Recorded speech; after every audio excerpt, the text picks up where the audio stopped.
તો મેટ્રોમાંથી થતા સામાનની ચોરીનો આખરે ભેદ ઉકેલાયો છે। ગાંધીનગર અને અમદાવાદમાં મેટ્રો લાઇનના કેબલની ચોરી કરનાર ગેંગ ઝડપાઈ।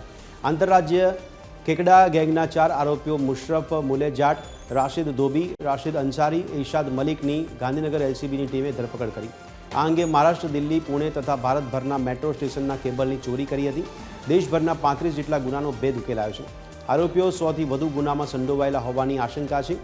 પકડાયેલા આરોપીઓ ઉત્તર પ્રદેશના રહેવાસી છે। આ ગેંગના માસ્ટર માઇન્ડ માસૂમ મલિક અને રાજા કુરેશી છે। ગેંગના 13 જણા ભેગા મળી ગુનાને અંજામ આપતા હતા। ગુનામાં સામેલ અન્ય આરોપીઓને પકડવા ટીમો કામે લાગી છે। ગાંધીનગરમાં ચોરી થયેલો 18 લાખનો કેબલ કબજે કરાયો છે।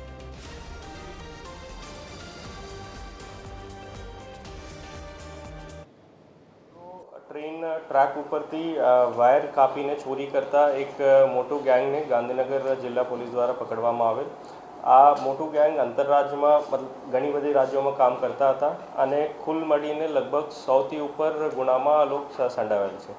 ખાસ કરીને ગુજરાતમાં જો આ મેટ્રો ટ્રેન ટ્રેક ઉપરથી 3 ગુના દાખલ થયેલ છે। એક કોબામાં, ઇન્ફોસિટી પોલીસ સ્ટેશન, એક વેજલપુરમાં અને ત્રીજું શાહપુરમાં।